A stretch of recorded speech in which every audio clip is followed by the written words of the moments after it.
Welcome to Coaching Kidlit, a podcast about writing and publishing good Kidlit. We dig into various aspects of writing craft through a Kidlit lens and provide inspiration and clear, actionable items to help writers like you move forward on their Kidlit writing journeys. I'm Sharon Skinner, author, accelerator, certified book coach, and author of speculative fiction and Kidlit, including picture books, middle grade, and young adult. Hello, listeners. Welcome back to another episode of Coaching Kidlit. Today, our guest is Aubre Andrus. Aubre is the award-winning author and ghostwriter of more than 50 books for kids published by American Girl, National Geographic Kids, Lonely Planet Kids, Disney, Scholastic, and more.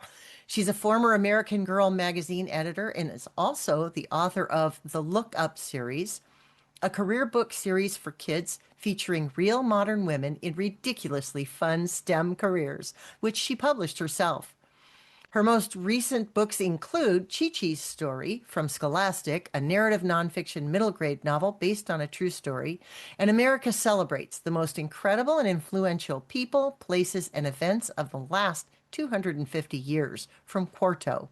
Both projects were works for hire. And that's what we're going to talk about today. So welcome, Aubre. I'm excited to have you here. Thank you so much for having me. I'm excited to be here. You have 50 books. That's a lot of books. You've written a lot of books. Yeah, I think it's even more. I just lost count. So tell us a little bit how you got here. Yeah, so I started as an editor at American Girl magazine, and honestly, within my first month of working there, we sat next to the book department, the nonfiction, contemporary, like advice and activity type books, different from the historical fiction, if anyone's familiar with American Girl. And I just noticed that they were developing projects in-house with help from the marketing department, and then hiring former editors at American Girl to write these books. And I didn't know it was called work for hire at the time, but I was seeing these projects get developed with help from marketing, ideas they knew would sell, and then just bringing in a freelance writer to execute it. And so I was very intrigued. And so flash forward a bit, and I left American Girl, took a new job, but also was interested in freelancing on the side. My dream was to be a children's book author. So slowly but surely, I did get a couple projects from American Girl writing books, and it was super exciting, but I didn't really know where to go from there because American Girl is in Middleton, Wisconsin. They're very sectioned off from the rest of the publishing industry. Years later, they would have some partnerships with other publishers, but this was before that time.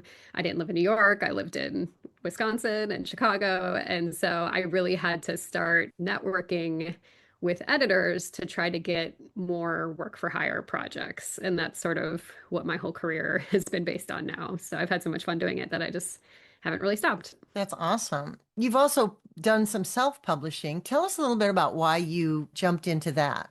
Yeah, through my work for hire projects, I started to learn a lot about publishing over the years, and I felt very comfortable with my knowledge. And I'd worked with so many different publishers, so many different editors on so many different topics, which is a benefit of work for hire. And I really wanted to put my knowledge to the test. And I had this idea. I'd always been interested in self-publishing, so I had been researching it for probably 10 years, but just never knew what I wanted to dive in with.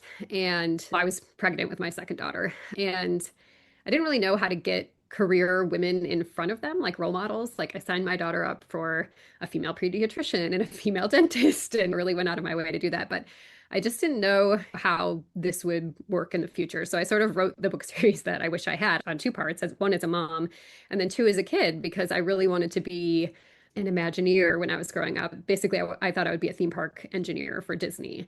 And that never happened. And it was kind of like, why didn't this happen? One day I was pulling onto the Disney publishing campus, and to my right, I saw the Imagineering building. And I was like, oh my God, I'm here, but I'm not going into that building. I'm going into the publishing building. Why? What was missing?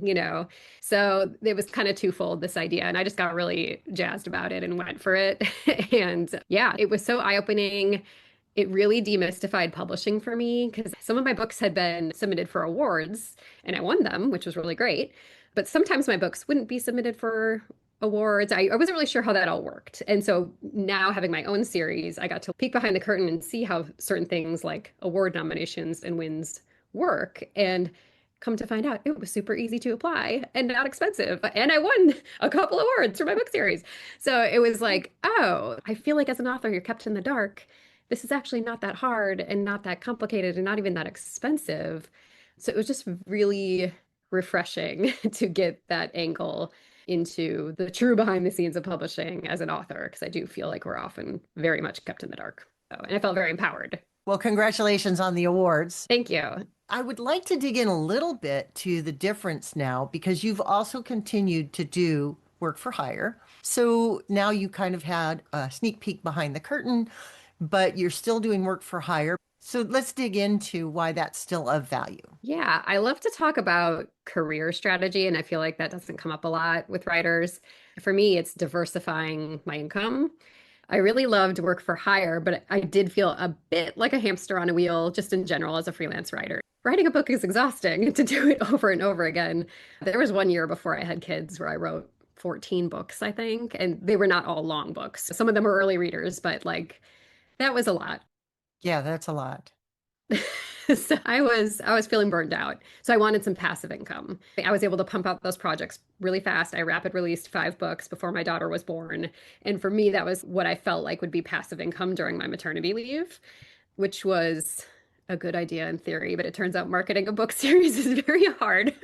So it certainly was a bit of passive income. And I continue to market that book series and try to break in because it is so hard to break through the noise, specifically on Amazon.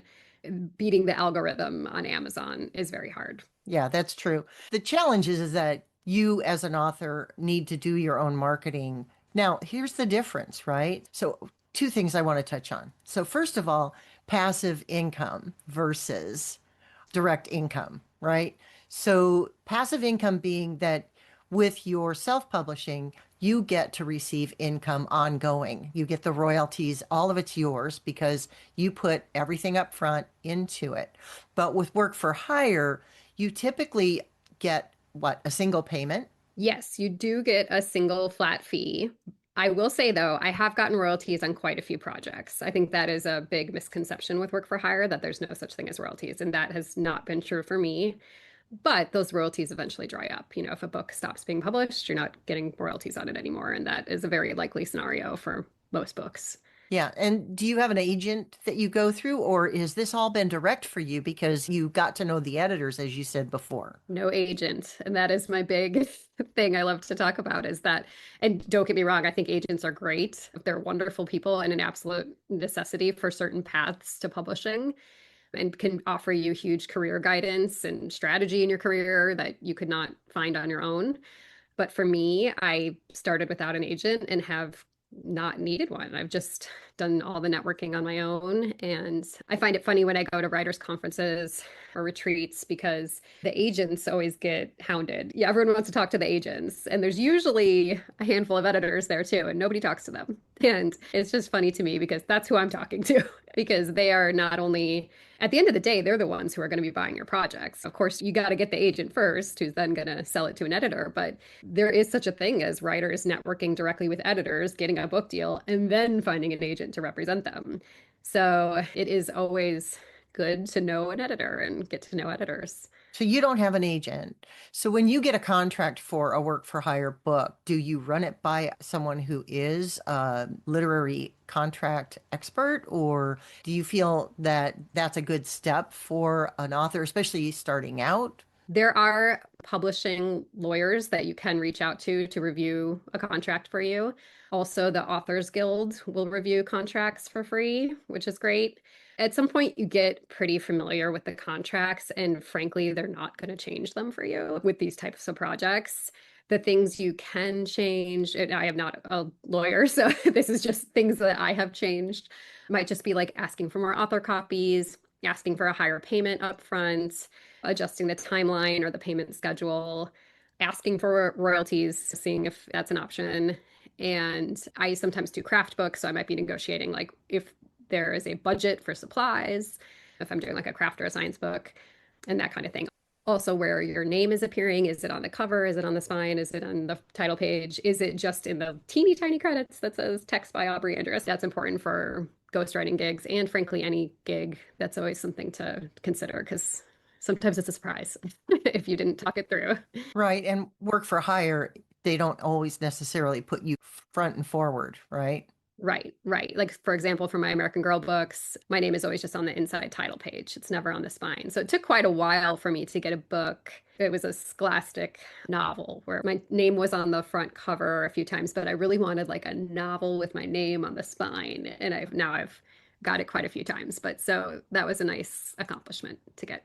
Let's circle back because one of the other things that you mentioned earlier that I wanted to touch on was this idea of the marketing.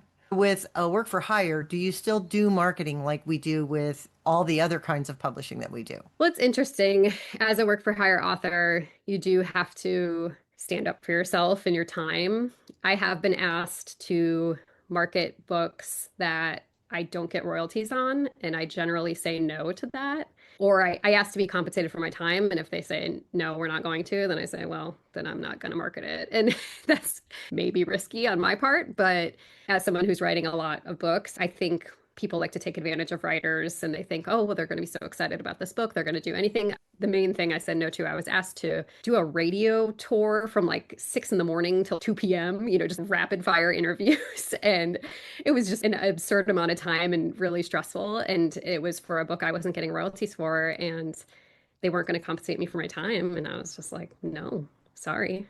And no is an option, right? And maybe there is a consequence down the road, but no is always an option. Yeah, it is. So that's good to know. The other thing that you mentioned and that you said you really like to talk about is making this a career, this writing business that we're in. And we all want that, right? Why don't you fill us in a little bit on your views of what that looks like or could look like? Yeah, I think a lot of writing conferences in particular, they sort of just run through the same shtick over and over again, where it's like you write the book, you get the agent, you get the book deal. What they don't tell you is that even after you get the agent, it could take years, and then it could take years to get paid. And let's say you get a six-figure book deal, but they're going to give you a two-book deal, which sounds exciting, but that means now it's a $50,000 book deal. And then you figure in taxes and the 2 to 4 year timeline, and it's just not a lot of money. That's something that stopped me early on in the beginning, following this agent path of writing a book first and not being compensated for my time and not knowing when I would ever get paid for it. I really wanted to talk more about how you become a career author and what that looks like and what those different paths are. And so for me, as I mentioned, it was more like diversifying my income. It was doing these work for hire projects that I realized was a really good skill for a writer to have. Like most writing projects in the world are work for hire, where you're writing for someone else's brand or intellectual property, whether it's in Hollywood or whether it's like advertising or marketing. You being able to write in someone else's world and in their voice is a really good skill to have. And I don't think it's talked about enough, and it makes me crazy. So I love to shout it from the rooftops. That is a very specific skill set that you can learn. And I talk about this a lot in The Craft of Writing, how writing is a skill. It's something that can be learned. There are a lot of people who think that you have to come at this like there's some innate ability. But I do believe that it's something you can learn. If you're passionate about it and you want to learn it, it's a skill that you can learn and you can hone. Yeah, and with work for hire, I have really appreciated the guardrails it gives me. So not only have I signed a contract and gotten paid just for signing a contract, so now I really need to fulfill my deadline, but I have these guardrails. These are the characters. Every project is different. You might just get a title, you might get a more thorough outline, whatever, but you have these guardrails. And so for me, it was like a sandbox that was much easier to play in. Whereas like the idea of just like write a novel was so overwhelming to me. And I got really hung up on like, well, what kind of author am I going to be? Am I YA fantasy? Am I middle grade contemporary? I just like couldn't make a decision. So this has allowed me to slowly learn these skills. And I started with very simple projects. It was like a math and art activity book. And I worked my way up to like narrative nonfiction novels that are true stories and writing fiction for Disney Princess. And it really was this nice like baby steps into publishing. If you feel like you want to be an author, but you literally can't write a book on your own, you know what I mean? It was basically getting writing prompts, but getting paid for it. So it was really, really helpful for me to grow as a writer. So, circling back to what you were saying earlier about writing 14 books in a year, work for hire can be very deadline driven, correct? Yes, quick turnarounds, usually an entire book within 3 months. And not like you're actively writing for 3 months, but your series of drafts are probably happening within, in theory, a 3 month deadline. Usually the editors are running behind and it might get dragged out. But yeah, it's quick. And how many of these are novel length that you've done, and how many are more on? Because you've said you've done everything from early readers up, and you get your guardrails, you get your guidance on what the world is, or who the characters are, or what the story needs to be. But you're talking 3 months. Can you write a novel in 3 months, or are we talking a little bit longer timeline for a novel, maybe? I can write very fast. So I think that is another benefit of work for hire. It was refreshing for me to learn that a book doesn't have to take 3 years. It can be pumped out in 3 months, especially if you're focused and just rip roaring ready to go. You can't delay, you're getting paid for this. It has to get done. I think any freelance writer would tell you this, or any freelancer in general, or consultant. You need to learn how to find the balance of how many clients you can have at one time. So for me, that's like 3 to 4. So right now, for example, I'm working on a novel. I'm working on a picture book biography that's pretty intense, where I'm interviewing this woman and she's going to be heavily involved in the project, and it feels a little high profile. And I also have two more fun activity book type projects. So that's a good representation of what I have in any moment, where it's 1 to 2 bigger ones, 1 to 2 smaller ones. That's a good balance for me. But you also have to keep the pipeline going if you want to keep making money. So that is always a struggle. So I'm always, always reaching out to editors and reminding them I exist and asking if they have anything coming up. But fall is the busy time. This is when I get all of my assignments and go crazy. So this is the go time. I know as a book coach that I have to manage my client list and my ongoing work very carefully. I have to know what I can take on. And sometimes I actually have to ask people to pay me for a space and hold that space later for them because I can't start them right away. But that's because, of course, we want to do our best work. We want to make sure that the projects get the attention they deserve, but we also know that we only have so much bandwidth. Absolutely. It's really a delicate balance and takes some time to figure out. And there's certainly times I've been working at night because I overcommitted myself. And then there's times where I turned down a project and regretted it. I've been doing this for over 10 years and I still don't have it figured out perfectly. Well, yeah, it's freelance. So there's always going to be those ups and downs, but there's ups and Absolutely. downs in publishing anyway. I mean, there are people Hmm. who sell that first book and then they sell a second book and then they sell a third book and then they can't sell a book to save themselves, right? Right. I just had Darcy Pattison on the show, and Darcy was a traditionally published author who was doing just fine. She was doing well, and then all of a sudden she wasn't, and she just couldn't hit the right person with the right thing at the right time. And so now she is one of the most prolific self-published authors that I know of, and she writes mostly nonfiction books that can be used in schools. Hmm. So you've got to find what works for you career-wise. Absolutely, absolutely. And I do also think that's an interesting point to bring up about, the authors that you think of that do other things or eventually have to do other things, because there are a lot of very high profile New York Times bestselling authors who do work for hire as well. So like Disney, for example, now I can tell when a project does work for hire. They do all these like twisted tales, they're called, where they're taking their characters and their villains and mixing them up. Those are absolutely work for hire. They're reaching out to a well-known author. I think like Melissa De La Cruz did like The Descendants, and I feel like that is a good example of Alloy Entertainment used to come up with book ideas in-house and then turn them into movies. So they'd write a book series knowing it was going to be a movie and a TV show and or. So Gossip Girl, Sisterhood of the Traveling Pants, Vampire Diaries, all of those started as like book ideas in-house. And so Melissa De La Cruz, I think she wrote Descendants. And I think that was the same idea where it's like we're writing this book series and then it's being turned into a film series. And then yeah, there's Morgan Matson did Grad Chanted and Prom Chanted. I'm pretty sure that I listened to a podcast interview and she was asked to be involved with that project. So a lot of times, even if you've been published traditionally as an author, you might get asked to write in somebody else's world and sandbox. And that's a nice way to keep your career going. We see a lot of that, yeah, especially in speculative fiction too, because we see a lot of the science fiction and fantasy authors and horror authors also who write comics and get engaged in other realms. Like recently, I think it was Kendare Blake who wrote the Buffy tie-in for the upcoming reboot of Buffy. Totally. Yeah, Netflix is doing it. There was a book called Damsel based on I think it was a movie or TV show. Yeah, there's so much out there. I know like Marie Lu and Rainbow Rowell, they've written in like for Marvel, I think. Maybe it's DC. But yeah, written in the superhero world. So you never really know where your writing chops can take you. I see a lot more of it because I know a lot of authors who write in those realms. They write books for those series or for comics or what have you.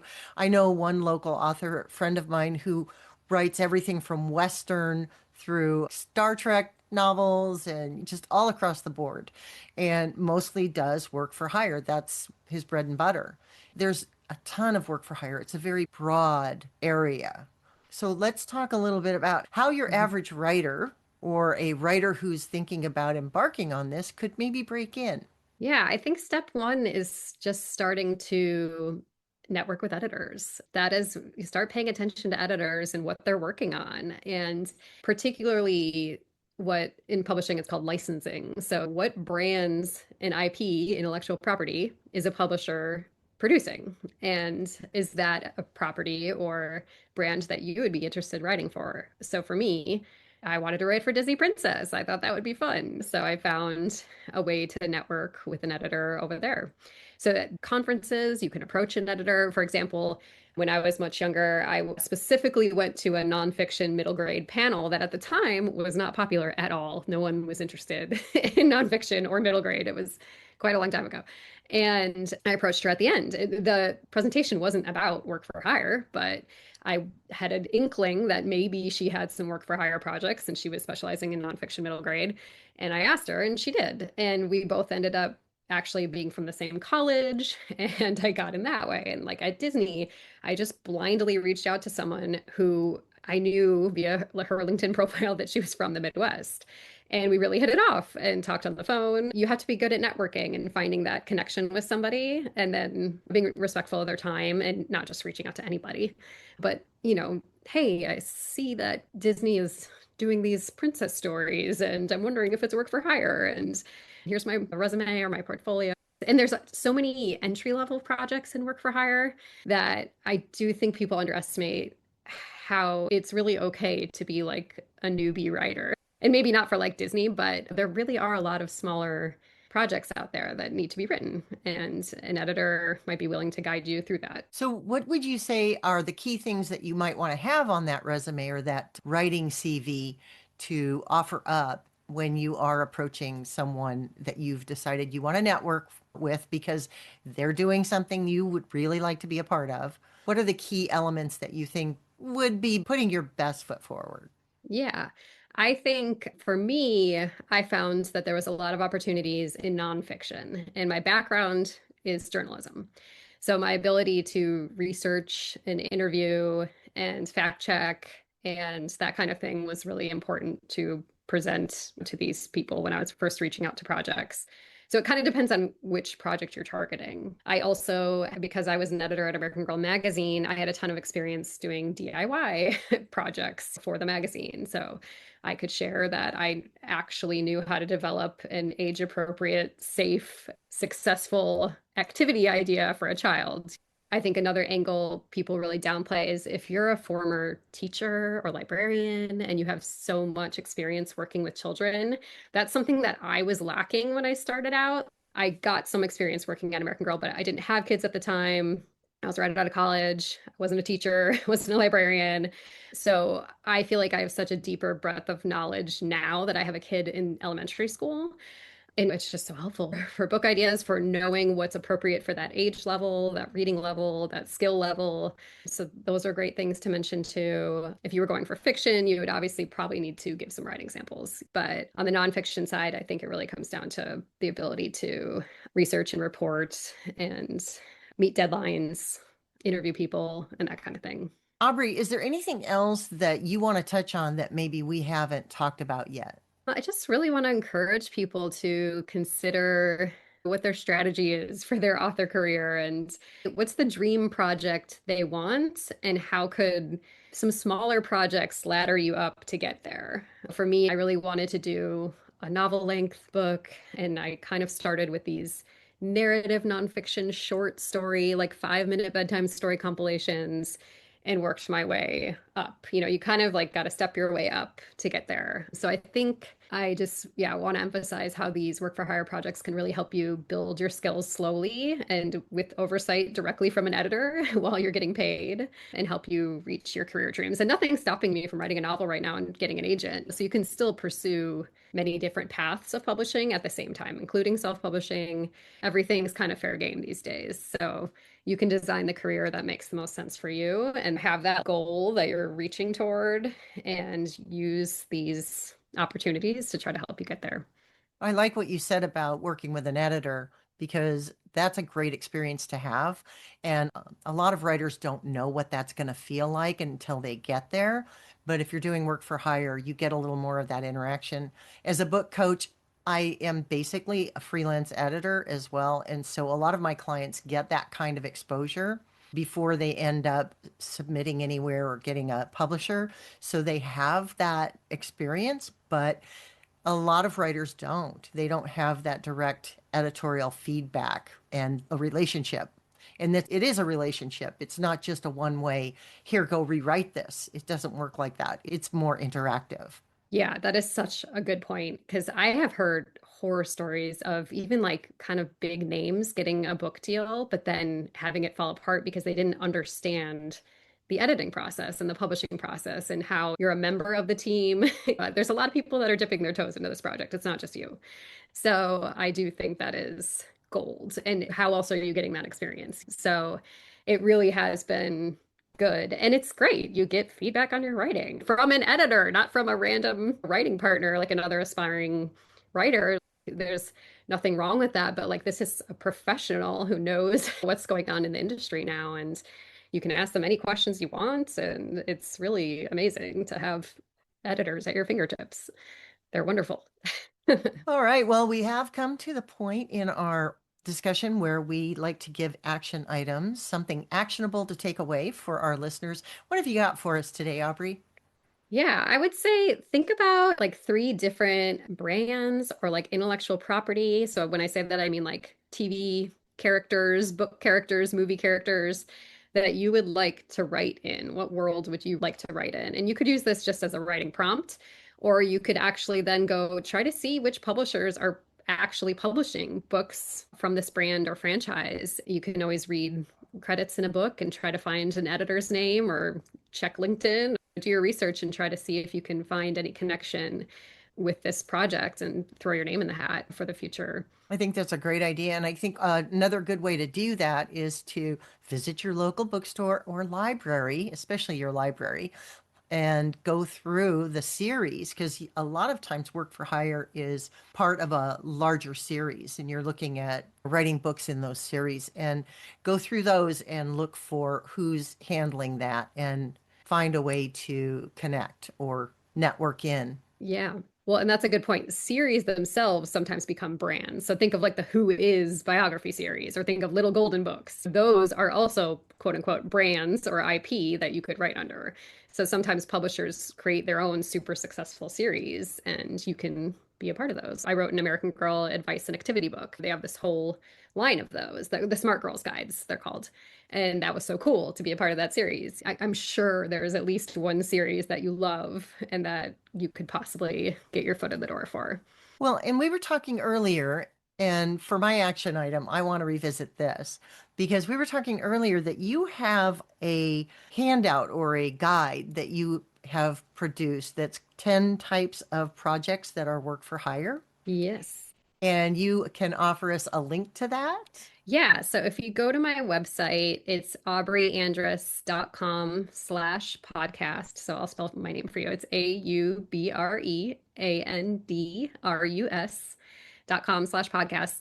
I'll have a little download that has 10 types of work for hire projects. You can peruse that and see where your skills would best fit. Because there is a wide range of these types of projects, from fiction to nonfiction and early readers to more advanced scientific middle grade, heavily researched books. So I'm sure there is something on that list that might pique your interest and that could maybe help you further your career. And that's my action item. I'm kind of stealing from Aubrey to do an action item this month, but my action item is go download that list. If you're interested in work for hire, Aubrey's done the work. She's been here, done that, been doing it for some time. She's got this nice list of projects that you can peruse. And I think you also have a webinar about this topic. I do. Yeah. I can include the link there as well, where I kind of deep dive into why I love work for hire so much. So, yeah, I can share that link as well. If you head over to my website, you should be able to find it. But if you go to the aubreandrus.com/podcast, I'll make sure to include the link to both the webinar and the download. So, Aubrey, where else can we find you online? Yeah. So, as I mentioned, my website, aubreandrus.com. The webinar that you mentioned is at aubreandrus.com/WFH if you want to find the webinar directly. I'm on Instagram at Aubre Andrus and at Blue Sky, all the places. Trying not to be on them too much, though, lately. I'm trying to focus on just writing my books.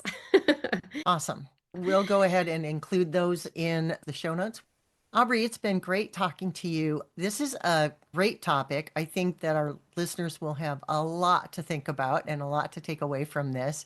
So thank you so much for being here. It's been such a joy to talk to you about work for hire. Yeah, this has been so much fun. Thank you for chatting with me and sharing the love. Bye for now. All right, bye. We hope you've enjoyed this episode of Coaching Kidlit, a writing and book coaching podcast for writers who want to level up their Kidlit game. For more episodes, visit coachingkidlit.com. And to find out more about what a book coach can do for you, visit my website, bookcoachingbysharon.com.